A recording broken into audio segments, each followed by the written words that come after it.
Assalamualaikum warahmatullahi wabarakatuh. Alhamdulillahirabbil alamin wa bihi nasta'inu ala umuri dunya waddin wassalatu wassalamu ala asyrafil anbiya'i wa imamil mursalin sayyidina wa maulana Muhammadin wa ala alihi wa ashabihi ajma'in amma ba'd. Hadratil mukarramin, para alim, jamaah salat maghrib, bapak-bapak, ibu-ibu yang insyaallah semuanya mendapatkan ridho dari Allah Subhanahu wa taala.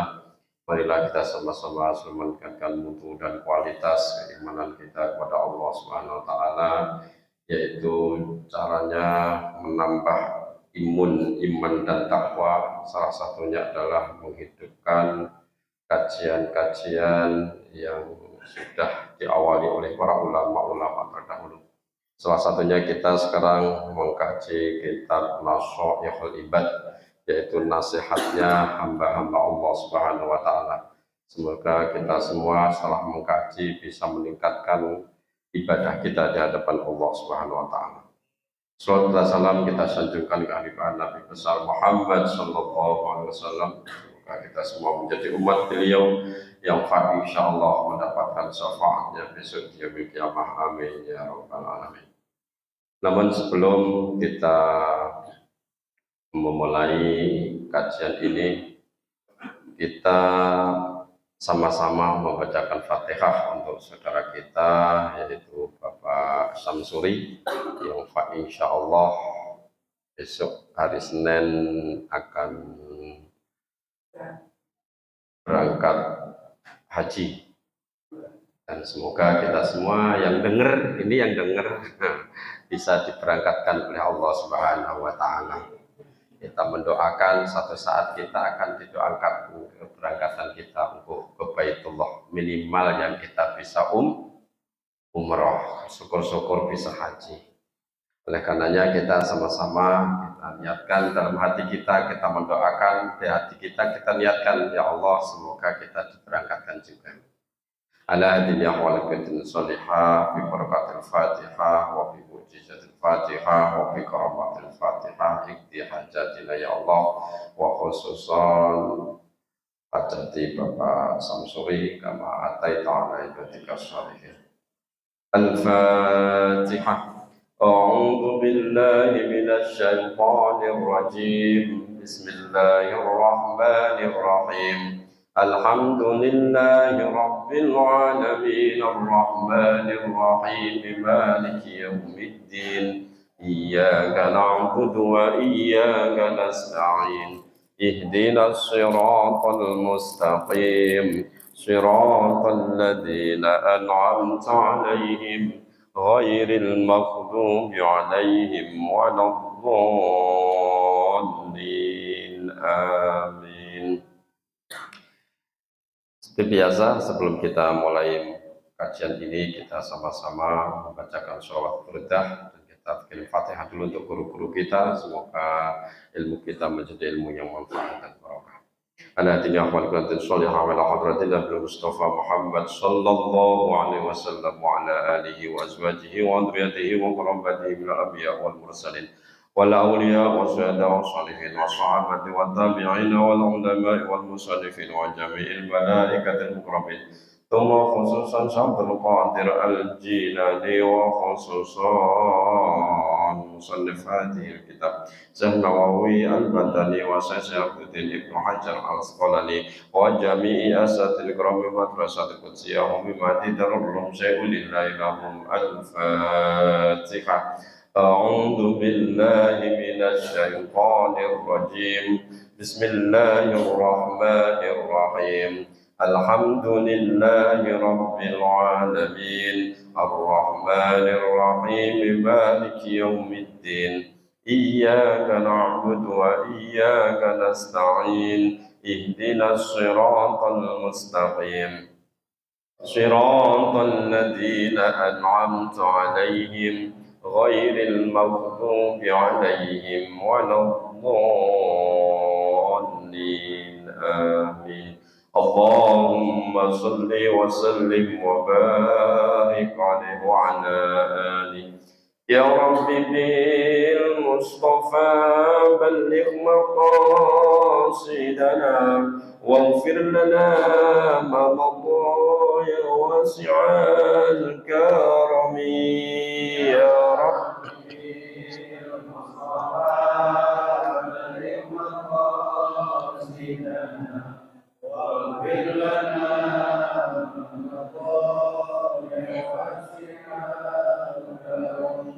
أمن تذكر جيران بذي سلم مزجت دمعا جرى من مقلة بدمي يا رب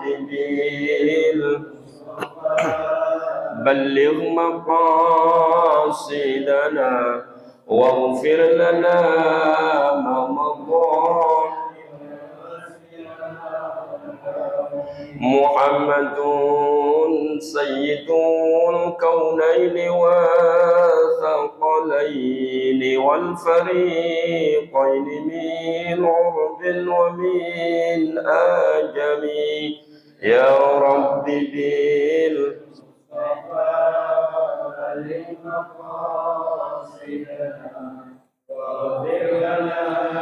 ما مضى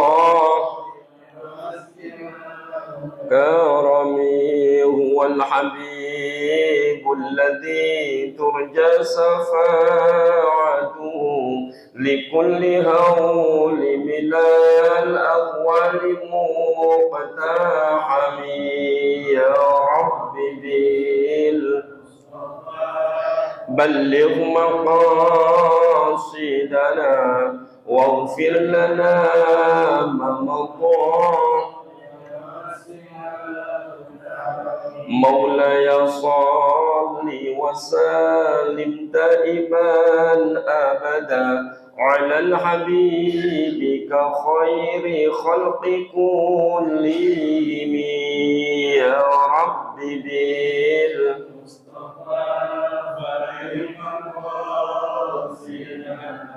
واغفر لنا ما مضى يا أرحم الراحمين يا أرحم الراحمين يا أرحم الراحمين فرج على المسلمين يا أرحم الراحمين يا أرحم الراحمين فرج على اللهم صل وسلم وبارك عليه وعلى آله. قال المصنف رحمه الله تعالى ونفعنا به وبعلومه في دارين آمين يا رب العالمين. ومانع الزكاة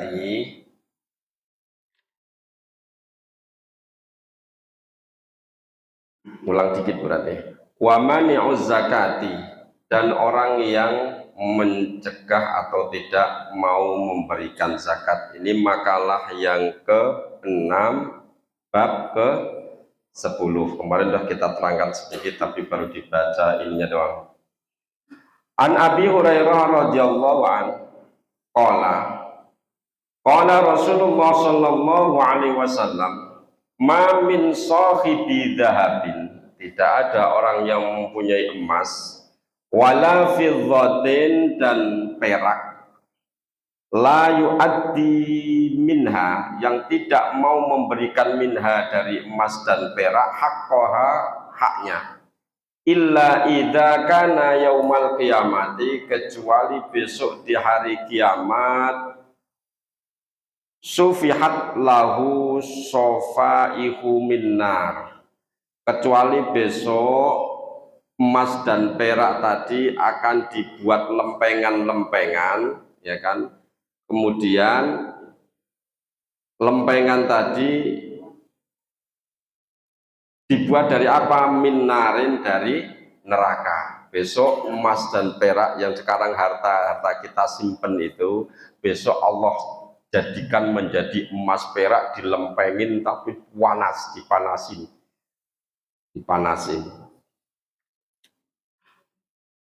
Fahumia Fa'ukhmiya 'alaiha fi nari jahannam. Lempengan tadi kemudian dipanaskan ke dalam neraka jahanam. Fayuqwa biha junubuhu. Kemudian lempengan-lempengan tadi disetrikakan. Dia apa sih? Setrika ya. Digosok tapi panas, bahasanya disetrikain lah, digosok, disetrikakan biha dengan lempengan-lempengan tadi, junubuhu, perutnya, lambung perut ya, wajabinuhu, pilingan, nah, kepalanya, perut, kepala, wadzohruhu, punggungnya. Jadi besok emas tadi yang harta kita tumpuk-tumpuk, yang tidak dizakatkan, disimpan di bank, disimpan di bawah kasur, kadang-kadang sampai itu aku lihat di YouTube itu ditaruh di karung sampai sobek-sobek. Wah itu nuntut besok zakati kakak, tapi disimpan besok semuanya diberupakan emas perak yang dipanaskan sehingga panas sekali, kemudian disetrikakan ke perut-perut orang yang tidak mau memberikan zakat. Yauma yuhma alaihi yauma yuhma alaihi, itu ada di surat At-Taubah itu ada. Nah, itu besok akan disetrikakan itu. Lah orang-orang itu kalau disetrikakan apakah terus emas itu adem? Nah, di sini terangkan. Kullama barodat, ketika emas itu sudah dingin, lahu fi yaumin kana miqdaruhu uiddat lahu fi yaumin kana miqdaruhu khamsina alfasanatin. Ketika emas itu sudah dingin, kemudian dikembalikan lagi menjadi panas. Jadi nggak akan dingin-dingin, udah dingin panasin lagi, dingin panasin.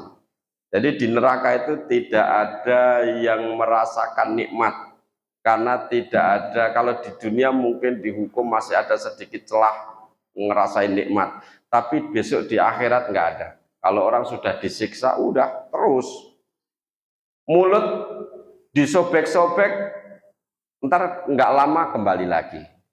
Kulit ngelupas, nggak lama kembali lagi. Badan gosong, hangus, kembaliin lagi. Itu di neraka.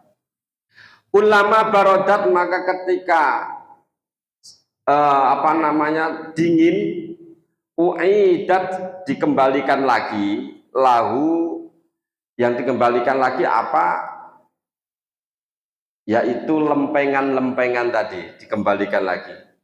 Fi yaumin, hitungannya besok di akhirat, setiap hari kana miqdaruhu, ukurannya khamsina alfasanatin, 50.000 tahun.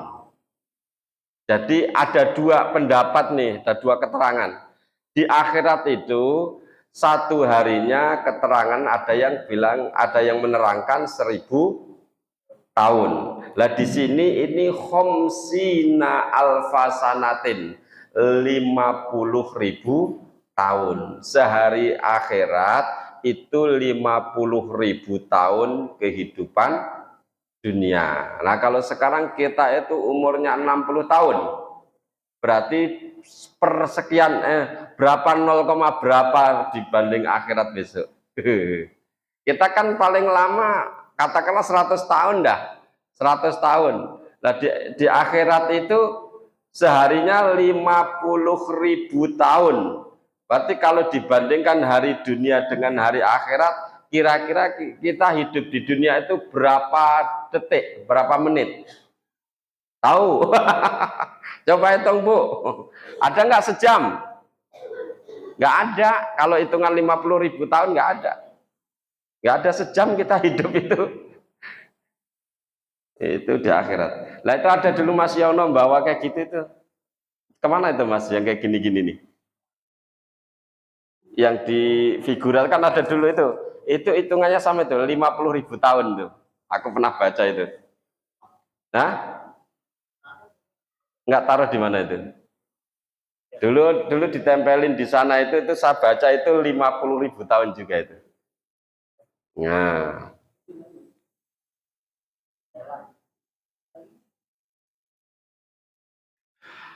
Hatta yugdo, ini ternyata dihukum segitu banyaknya itu belum di ini nih. Hatta yugdo, sehingga diputuskan bainal ibadi di antara hamba. Fayaro, maka melihat siapa hamba sabilahu, jalannya imma ilal jannati wa imma ilan nari. Ini di pengadilan nih Pak. Ternyata ini setelah dicos dengan apa tadi?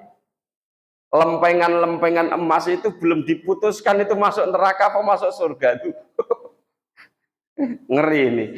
Fayuro sabilahu, maka dia setelah diputuskan dia akan melihat dia itu masuk ke surga atau masuk ke neraka. Hukumannya menyimpan emas perak, menyimpan duit yang tidak mau dizakatkan itu di apa namanya eksekusi dulu, baru nanti dosa-dosa yang lain ngikuti. Kalau memang nanti setelah dihukum ini dia golongannya surga, ya bisa masuk surga. Tapi kalau dia masih dosanya masih umbruk-umbruk ya, masih banyak, ya itu masih masuk neraka lagi. Oh, luar biasa.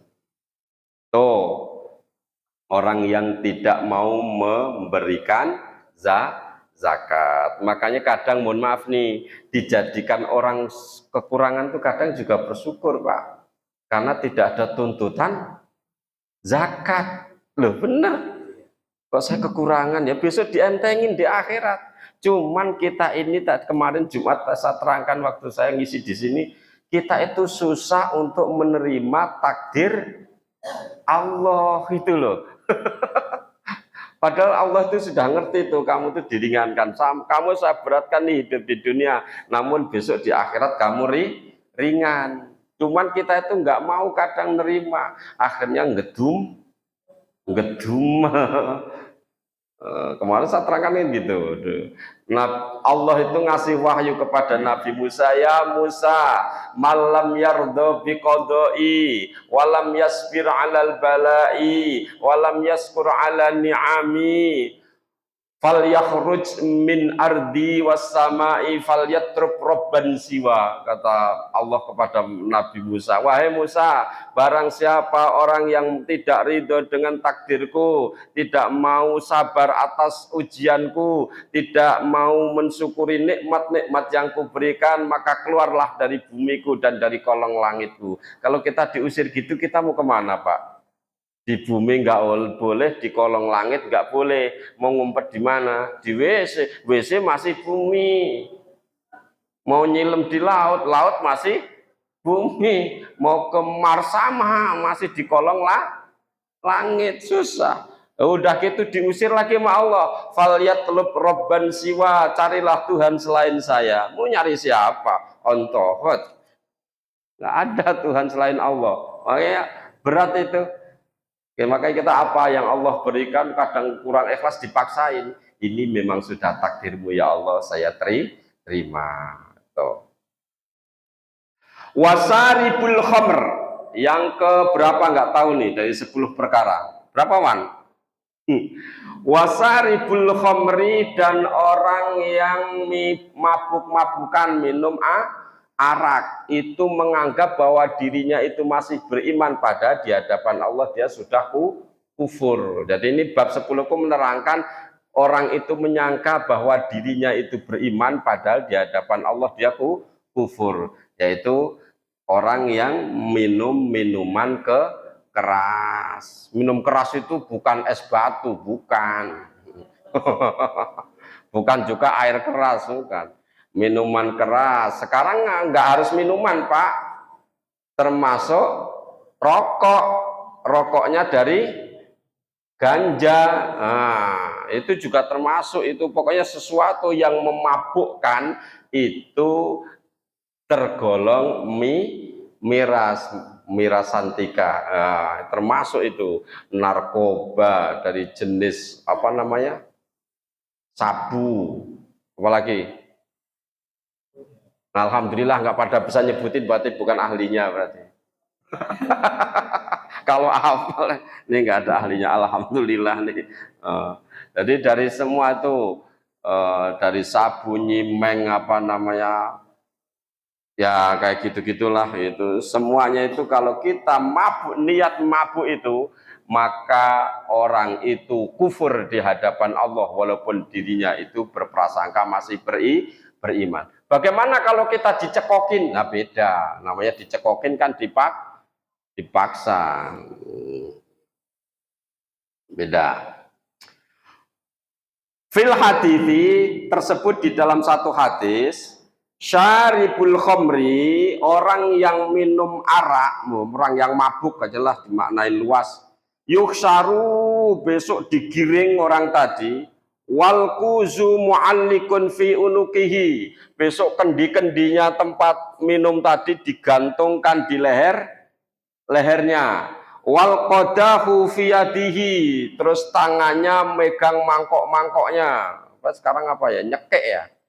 Nah, itu tangannya megang, lehernya dikalungi. Kalau mungkin dulu modelnya pakai kayak kendi gitu kali, dituang gitu. Sekarang kan praktis, botolnya kecil-kecil kalau lihat di film. Kita lihatnya di film, aslinya nggak pernah lihat aku botolnya yang kayak apa itu. Di film itu kayak gitu. Itu kendinya dikalungin di lehernya, tangannya memegang mangkok-mangkok atau gelas-gelasnya. Wahwa antanu mingkul lijifatin. Wah, sarip tadi orang yang minum tadi itu antanu lebih bacin, lebih apa? Bacin terus bacin? Hah?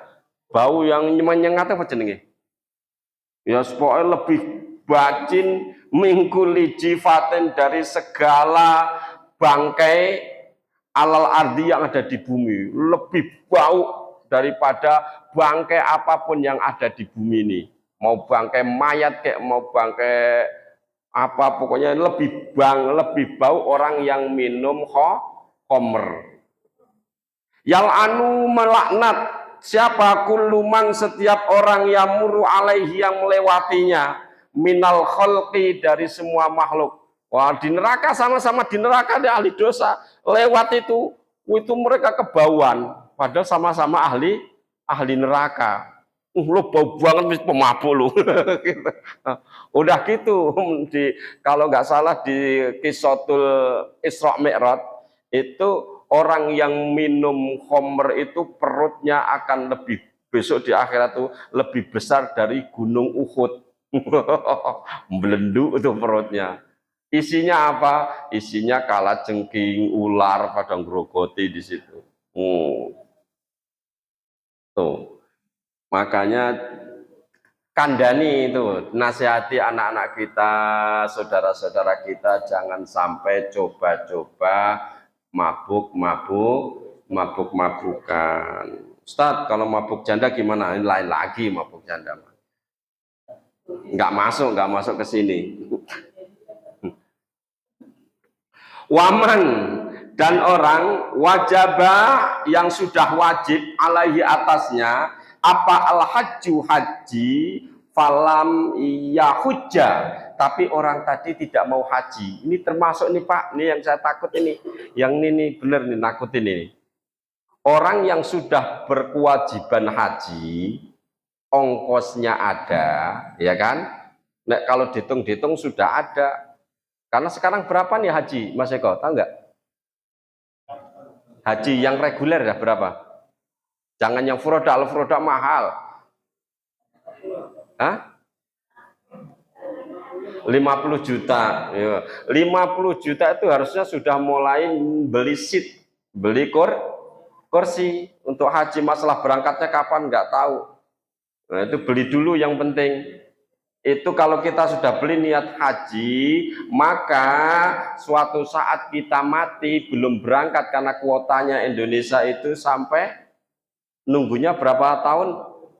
Tangsel. Sekarang beda Pak.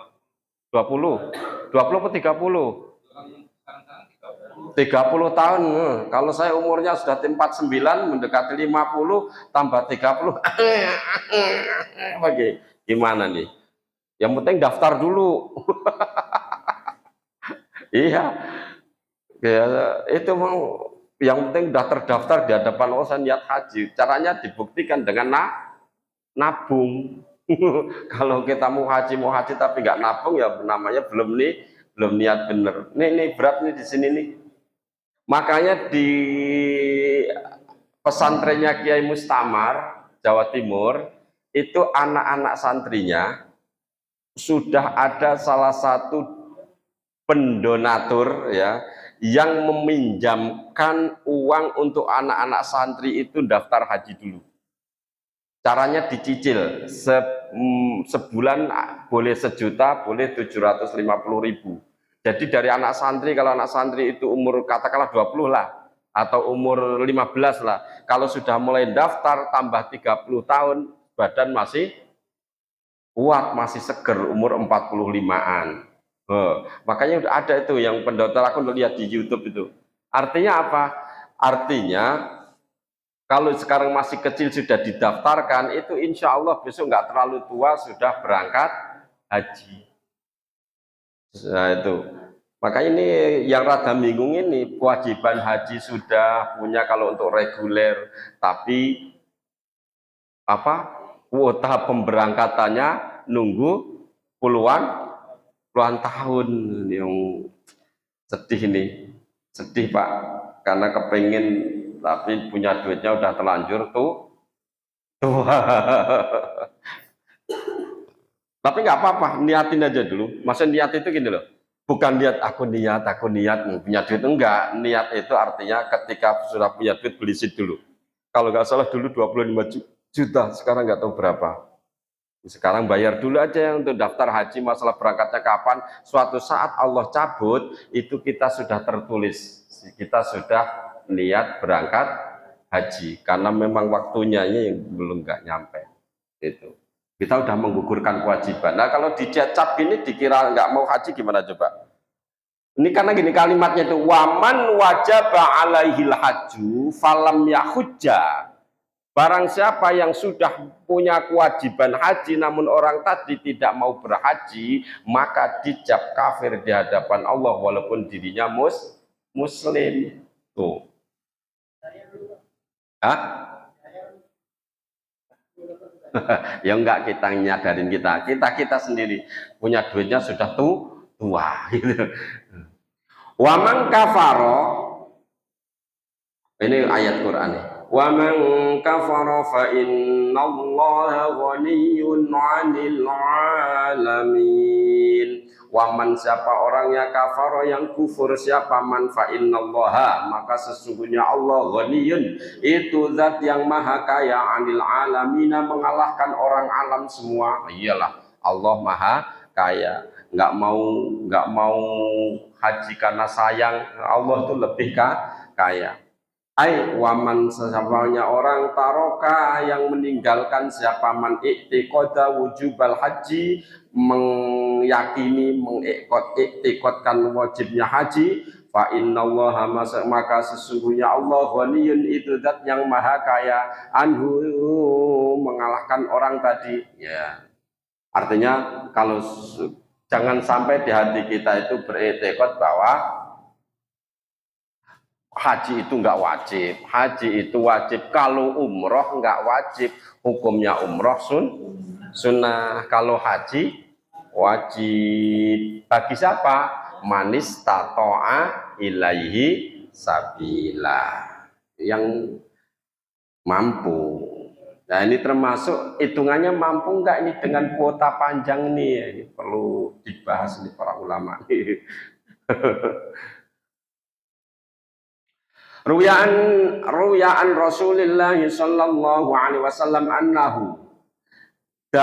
annahu sesungguhnya Rasul da'a itu berdoa, siapa Rasul, li ummatihi, untuk umatnya, asyiyata arafata, di sorenya malam Arafah, di sorenya hari Arafah, wastaghfaro, dan memintakan ampun siapa Nabi lahum, untuk umatnya, fa'uha, maka Allah memberi wahyu, fa'auhallahu, maka Allah memberi wahyu ilahi, kepada Nabi Muhammad, ini qad ghafartu, sesungguhnya aku, kata Allah, qad ghafartu, sungguh-sungguh mengampuni lahum, kepada umatmu ma baini wa bainahum, antaraku dan antara umatmu. Dah umatmu saya ampuni semua wahai Muhammad, tenang aja. Walam aghfir, tapi aku tidak mau mengampuni lahum bagi umatmu zulmahum, dolimnya mereka, ba'dohum sebagian mereka, liba'din kepada sebagian yang lain. Jadi Allah mengampuni dosa antara kita dengan Allah. Ketika Nabi Muhammad, ya Allah ampuni dosa-dosa umatku. Kalau bahasa manusia gini, ya udah Muhammad, semua umatmu untuk urusan umatmu dengan aku, saya ampuni semua. Terus Nabi Muhammad masih beristighfar lagi. Tapi Muhammad, kalau urusan umatmu dengan umatmu yang lain, antara satu orang dengan yang lain, itu urusan mereka. Aku nggak ikut campur. Nih Pak, yang berat. Artinya apa? Kita itu saling memaafkan. Kalau kita punya salah ya jaluk ngapura. Datengin satu-satu, ya Mas saya ada salah, saya minta maaf gitu. Itu ternyata berat. Kadang kita ngakuin salah sama saudara, sama temen aja malu. Kita ditegur, diingetin, kita merasa paling benar nih loh. Nah, ini kata Allah gitu. Kalau dosa antara aku, saya ampunin. Antara aku kata Allah dengan umatmu, saya ampunin. Tapi kalau dosa umatmu dengan umatmu, yaitu urusan mereka. Kalau mereka sudah saling memaafkan, ya aku ampunin. Fazada, maka menambah siapa Nabi Muhammad fil istighfari, di dalam istighfarnya Nabi Muhammad dijawab ini kurang puas. Ya Allah ampuni umatku, ya ampuni umatku. Terus ini Nabi Muhammad saking cintanya kepada kita itu. Waqala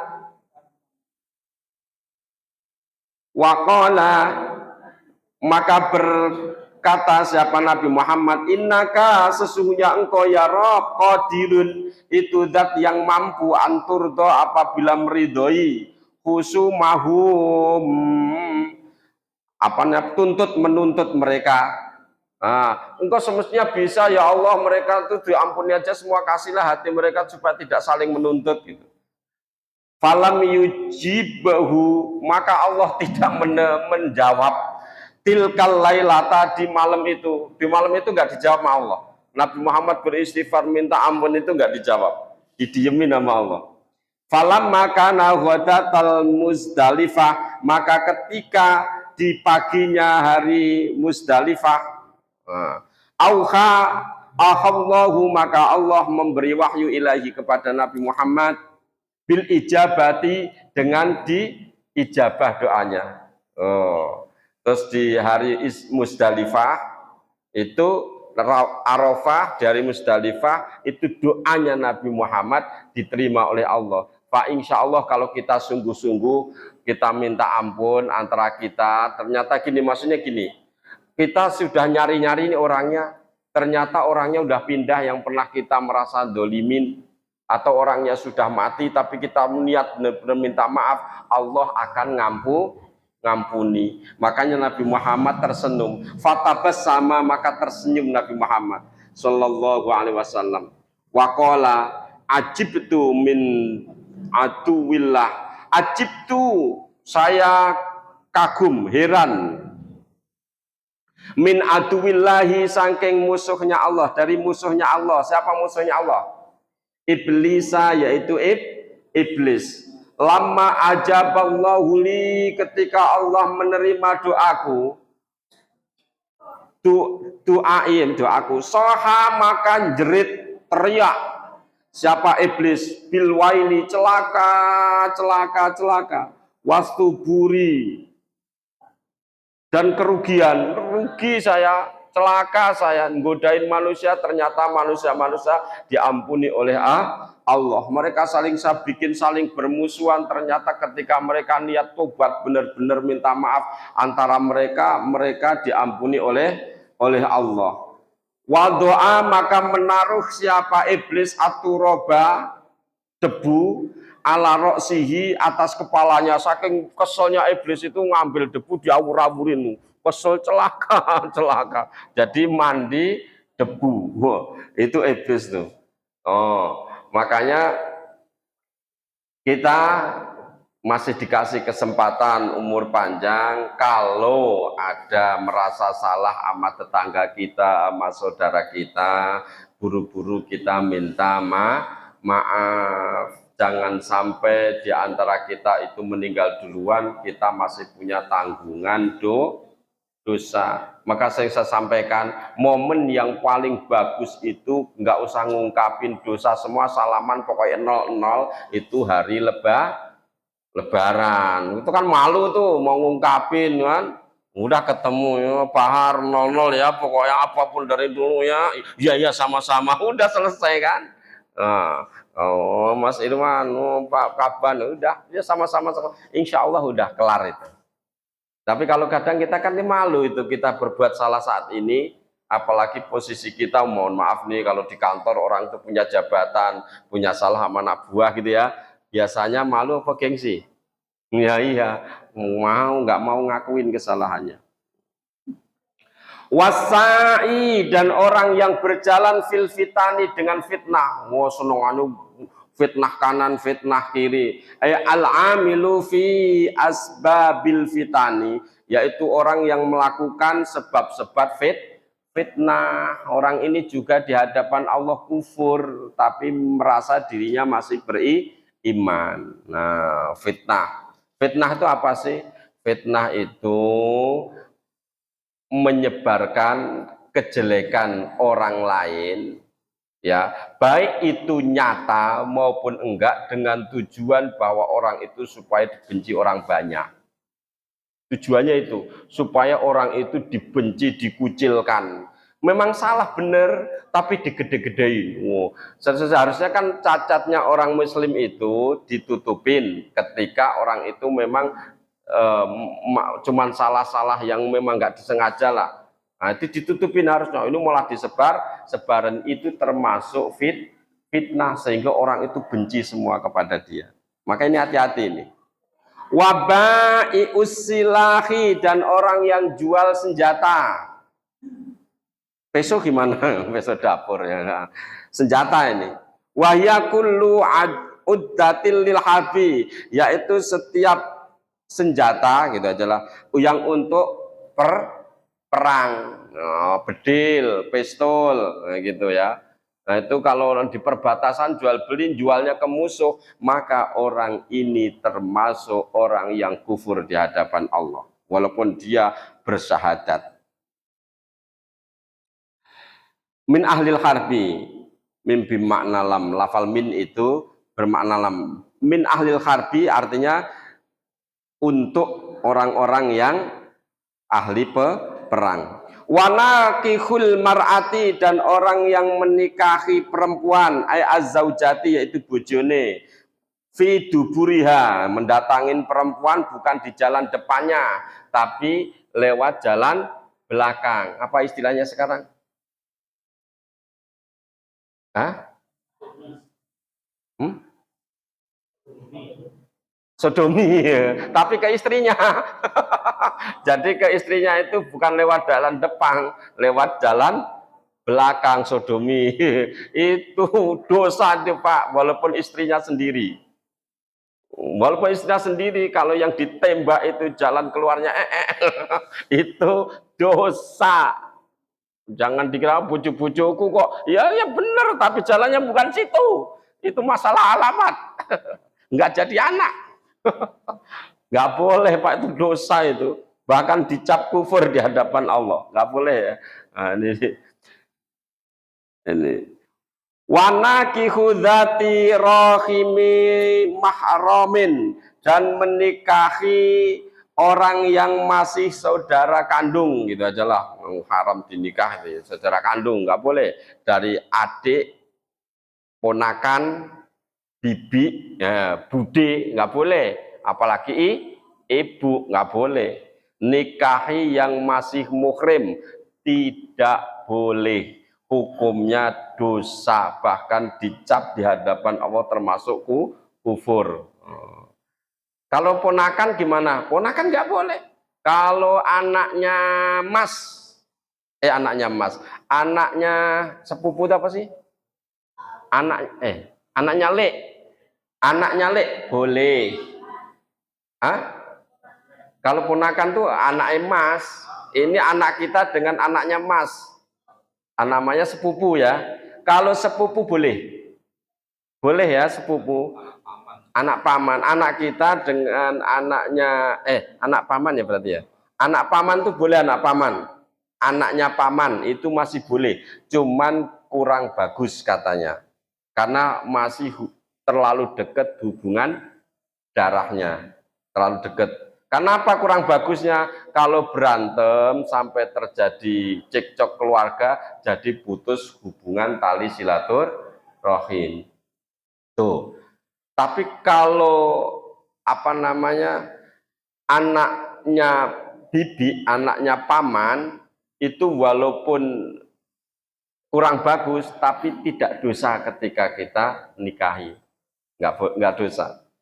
Boleh ponakan anaknya saya sama anaknya Mas Hanif gitu nikah itu sah, boleh, halal, tapi terlalu dekat. Tapi ada nggak gitu? Banyak Pak, banyak. Menurut cerita orang tua, ya ini cerita ini. Kalau masih terlalu dekat hubungan familinya itu biasanya anaknya lahirnya kurang bagus. Kalau nggak sakit-sakitan, cacat katanya gitu.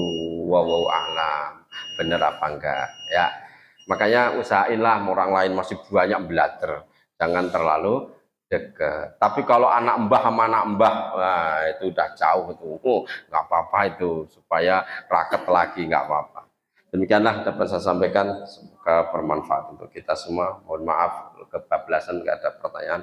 Wabillahi taufiq wal hidayah. Assalamualaikum warahmatullahi wabarakatuh.